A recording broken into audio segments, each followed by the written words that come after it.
Hello friends, आइए आज अपने शेड्यूलिंग सीक्वेंसिंग के चैप्टर को कंटिन्यू कर रहे हैं। ठीक है, we have a question here जिसमें हमारे पास 7 जॉब्स है ना।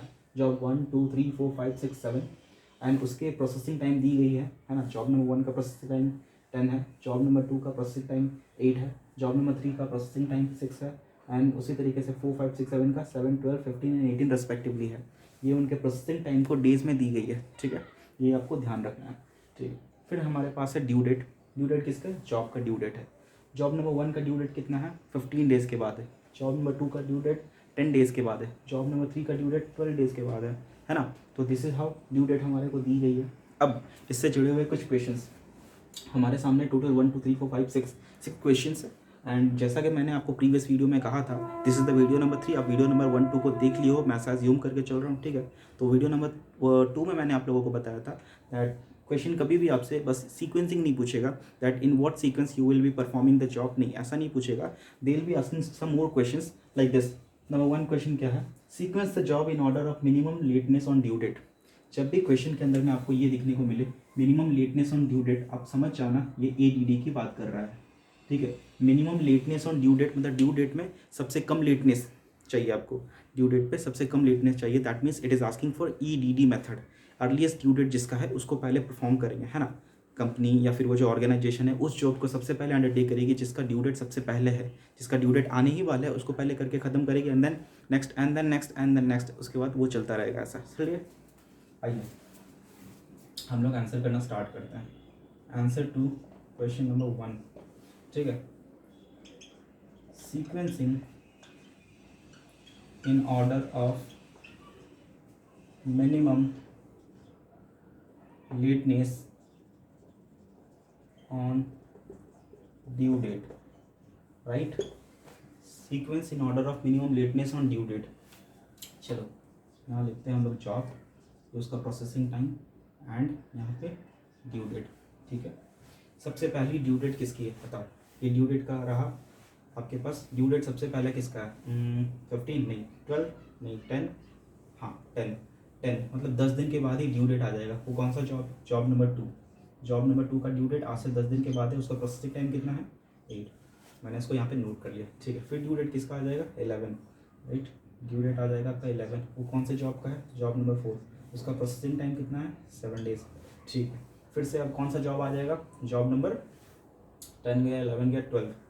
ठीक है, वो है job number 3 and processing time है उसका 6। इस तरीके से आपको कंटिन्यू करना है। फिर किसका जॉब आ जाएगा? फिर किसका ड्यू डेट आ जाएगा? जॉब नंबर 15 का। ठीक है, उसका ड्यू डेट तो है 15 डेज़ के बाद में, प्रोसेसिंग टाइम है उसका 10 डेज़ एंड वो जॉब नंबर 1 है।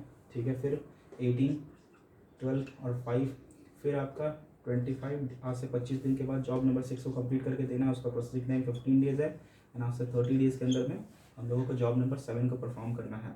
ठीक है, उसका प्रोसेसिंग टाइम 18 डेज़ है, वो जॉब नंबर हमारा 7 है।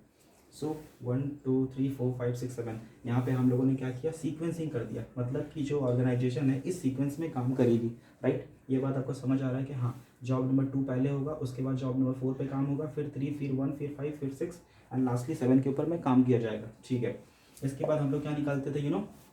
कंप्लीशन टाइम निकालते थे। आपको अगर याद नहीं है स्टेप्स तो वीडियो नंबर 2 देख लो, वहाँ पे मैंने अच्छी तरीके से इस चीज़ को समझाया है ना। फिर हम लोग क्या निकालते हैं? Completion time. ठीक है, कंप्लीशन टाइम के लिए मैंने आपको शॉर्टकट बताया था एंड लॉजिकली भी समझाया था। शॉर्टकट क्या है? फ्रीक्वेंसी कर क्यूमुलेटिव निकाल दो, है ना।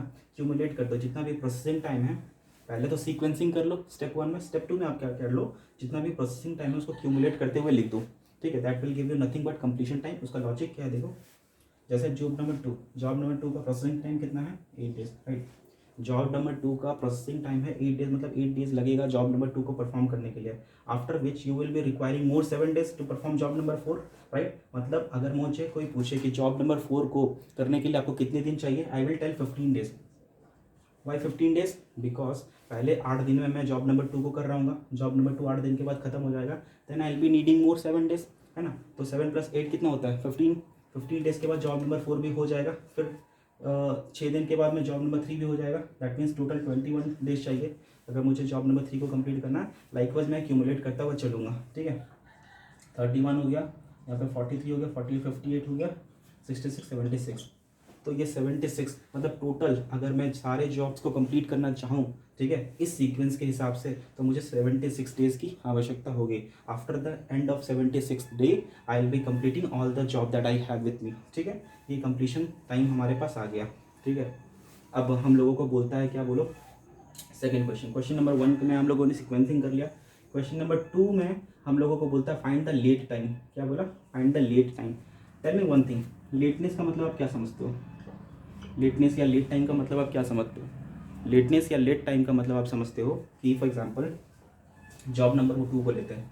जॉब नंबर 2 का ड्यू डेट कितने दिन के बाद था बताओ? 10 दिन के बाद। आज से ठीक 10 डेज के बाद जॉब नंबर 2 का ड्यू डेट है, ठीक है। लेकिन जॉब नंबर 2 को परफॉर्म करने के लिए कितना डेज लगता है आपको? कंप्लीट करने के लिए कितना दिन लगता है? कंप्लीशन टाइम अगर जॉब नंबर 2 का देखो तो 8 डेज है। मतलब कि आज से 8 दिन के बाद आप जॉब नंबर 2 को कंप्लीट कर लोगे, लेकिन उसका ड्यू डेट 10 दिन के बाद है। मतलब काम को आप टाइम से पहले, ड्यू डेट से पहले कंप्लीट कर ले रहे हो। दैट मीन्स वहाँ पे कोई लेटनेस है क्या? नहीं, लेटनेस इज ज़ीरो, ठीक है। लेटनेस इज यहाँ पे ज़ीरो। तो मतलब आप समझ गए ना कि यहाँ पे लेटनेस कब आएगा? लेटनेस विल अराइज और late time will arise only when the due date is less than the completion time, है ना। कंप्लीशन टाइम के लिए ज़्यादा टाइम लग जा रहा है, कंप्लीट करने के लिए ज़्यादा टाइम लग रहा है एंड ड्यू डेट पहले ही आ जा रहा है।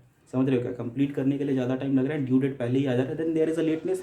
लेकिन इस केस में देखो ना, ड्यू डेट जो है 10 दिन के बाद है एंड कंप्लीट करने के लिए 8 दिन ही लगते हैं, मतलब 8वें दिन में काम कंप्लीट हो जाएगा। तो where is the lateness? Nothing lateness, right. तो ये वाली चीज़ को हम लोग यहाँ पे लिख देते हैं, ठीक है। लेट टाइम, लेट टाइम मैं यहाँ पे लिख रहा हूँ। लेट टाइम निकालने के लिए आप कौन से दो चीज़ों को कंपेयर करोगे? लेट टाइम निकालने के लिए आप ड्यू डेट और कंप्लीशन टाइम को कंपेयर करोगे। क्या ये बात ध्यान में रहा आपका? हाँ सर, आप लोगों ने क्या बोला? सर आपने बोला कि जब भी लेटनेस देखना है, ठीक है, लेट टाइम या लेटनेस चेक करना है, तो उसके लिए आप दो चीज़ को कंपेयर करोगे। पहला कंप्लीशन टाइम और दूसरा ड्यू डेट। कंप्लीशन टाइम और ड्यू डेट को देखो, एनालाइज करो, क्या वहाँ पे लेटनेस है क्या, ठीक है। चलो एनालाइज करते हैं आप और हम मिलकर। नंबर 1 जॉब नंबर 2 को देखो, ड्यू डेट कितने दिन के बाद है? 10 दिन के बाद। कंप्लीशन कितने दिन के बाद हो जाएगा? 8 दिन के बाद। कोई लेटनेस है क्या? नहीं, लेटनेस नहीं है। अच्छा, जॉब नंबर 4 को देखो, ड्यू डेट कितने दिन के बाद है? 11 दिन के बाद है। लेकिन जॉब नंबर 4 को कंप्लीट करने के लिए 15 डेज लगता है। मतलब जॉब नंबर 4 को कंप्लीट करने के लिए 15 दिन लगता है और ड्यू डेट 11वें दिन के बाद ये, मतलब यहाँ पे 4 दिन लेट हो जाऊँगा मैं, ठीक है, सीक्वेंस के हिसाब से। फिर जॉब नंबर 3 में देखो ना, 12 दिन के बाद ड्यू डेट है, लेकिन इसको कंप्लीट करने के लिए 21 डेज चाहिए, मतलब मैं यहाँ पे 9 दिन लेट हो रहा हूँ, ठीक है। जॉब नंबर 1 को देखो, 15 डेज के बाद ही ड्यू डेट आ जाएगा, लेकिन इसका कंप्लीशन टाइम 31 डेज है। दैट मीन्स यहाँ पे मैं 16 डेज से लेट हो रहा हूँ, ठीक है। फिर यहाँ पे देखो, जॉब नंबर 5 का ड्यू डेट कितना था? 18 डेज, राइट। यहाँ पे 18 डेज, मतलब जॉब नंबर 5 का जो ड्यू डेट है वो 18 डेज के बाद है, लेकिन कंप्लीट करने के लिए कितना टाइम चाहिए? 43 डेज। मतलब मैं यहाँ पे 25 डेज से लेट हो रहा हूँ, ठीक है। ठीक उसी प्रकार यहाँ पे जो जॉब नंबर 6 है उसका ड्यू डेट आज से 25 दिन के बाद है, लेकिन कंप्लीट करने के लिए मेरे को 58 डेज चाहिए, तो मैं लेट हो जा रहा हूँ यहाँ पे 33 डेज से, ठीक है। एंड जॉब नंबर 7 को कंप्लीट करने के लिए मुझे 76 डेज चाहिए। आज से ठीक 76 डेज के बाद जॉब नंबर 7 कंप्लीट होगा इस सीक्वेंस के हिसाब से, लेकिन उसका ड्यू डेट तो 30 दिन के बाद ही आ जाएगा, मतलब यहाँ पे 46 डेज से मैं यहाँ पे लेट हो रहा हूँ, ठीक है। So this is nothing but the lateness. Yes, this is nothing but the lateness. यहाँ पे लेटनेस मैंने निकाल लिया, ठीक है। क्वेश्चन नंबर 2 में मुझे क्या बोला था? सारे जॉब का लेट टाइम निकाल करके दिखाओ। तो यहाँ पे जॉब नंबर 2 ही एक ऐसा जॉब है जहाँ पे कोई लेटनेस नहीं आ रहा है, यानी कि कोई लेट नहीं है, कोई लेट टाइम नहीं है, लेकिन सारे के सारे जॉब में देखो इस सीक्वेंस के हिसाब से चले तो लेटनेस आ रहा है, ठीक है। क्वेश्चन नंबर 3 देखो ना, क्या कहता है? मैक्सिमम लेट टाइम निकाल करके दिखाओ। मैक्सिमम लेट टाइम, तो यहाँ पे मैक्सिमम लेट टाइम कौन सा है? 46 डेज, है ना। 46 days is the maximum late time. आपको क्वेश्चन में देख करके बताना है, इट्स वेरी सिंपल। लास्टली क्या हम लोग को बोला? Question number 4 average late time निकाल के बताओ। एवरेज लेट टाइम निकाल देंगे। Average late time, average late time कैसे निकलेगा? सारे ये लेट टाइम को लो, ऐड करो, जैसे कि यहाँ पे आपका थोड़ा सा IQ चेक होने वाला है। चलो क्या है ये? डार्क को मैं 0 लिख सकता हूँ क्या? हाँ ठीक है, 0 plus 4 plus 9 plus 16 plus 25 and plus 33 plus 46 divide by number of jobs. कितना नंबर ऑफ जॉब्स है? 7, ठीक है। That will give me average late time. ये हो गया आपका 9 plus 4 13, 16 plus 25 plus 33 plus 46 divide by 7, 19 days. On an average 19 days is the late time. सारे job के अंदर मैं ऑन एन एवरेज 90 डेज में लेट चल रहा हूँ, मतलब सारे के सारे, इसका मतलब होता है मतलब एवरेज लेट टाइम का मतलब होता है ऑन एन एवरेज मैं सारे के सारे जॉब में 19 डेज से लेट चल रहा हूँ। ठीक है, ये हमारा क्वेश्चन नंबर 4 कंप्लीट हो गया। क्वेश्चन नंबर 5 क्या बोलता है, average completion time for each job. मैंने कंप्लीशन टाइम निकाला है क्या? हाँ, सारे के सारे जॉब का कंप्लीशन टाइम निकाल दिया, अब उसका एवरेज टाइम बोला है, तो मैं कैसे निकालूंगा? सिंपली सारे के सारे जो कंप्लीशन टाइम है उसको ऐड करके divide by number of job कर दूंगा, है ना। मतलब 8 + 15 + 21 + 31 + 43 + 58 + 76 divide by number of job, that is 7, तो 36।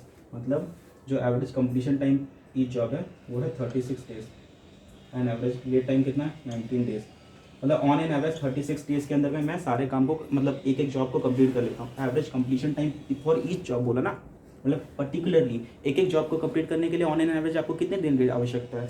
36 डेज। मतलब 36 डेज के बाद 36 डेज के बाद में एक एक जॉब कंप्लीट हो जाता है, इसका ये मतलब होता है। ठीक है क्या? अच्छा, ये वाली बात अगर आपको समझ आ रही है, then I will move on to the next question, that is last question, question number 6। Question number 6 क्या बोलता है? Find the theoretical number of job. Find the theoretical number of job, ये मैंने प्रीवियस वीडियो में भी सिखाया था, यहाँ पे भी सिखा दे रहा हूँ। देखो बोलता है, इसको ऐसे समझना है, टोटल कंप्लीट करने के लिए, लास्ट जॉब को कंप्लीट करने के लिए आपको कितना टाइम चाहिए बोलो तो? 76 डेज। मतलब 76 डेज के बाद इस सीक्वेंस के हिसाब से 7 जॉब्स कंप्लीट कर लोगे।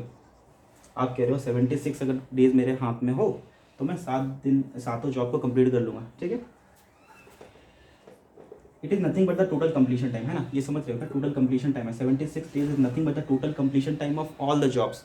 मतलब 76 डेज के बाद मैं सातों के सातों जॉब को, 7 जॉब्स को कंप्लीट कर लूँगा। लेकिन अभी आप लोगों ने बताया कि आपका ऑन एन एवरेज एक जॉब को कंप्लीट करने के लिए 36 डेज लगता है, तो आप कितने जॉब को कंप्लीट कर पाओगे इस टाइम पीरियड के अंदर में?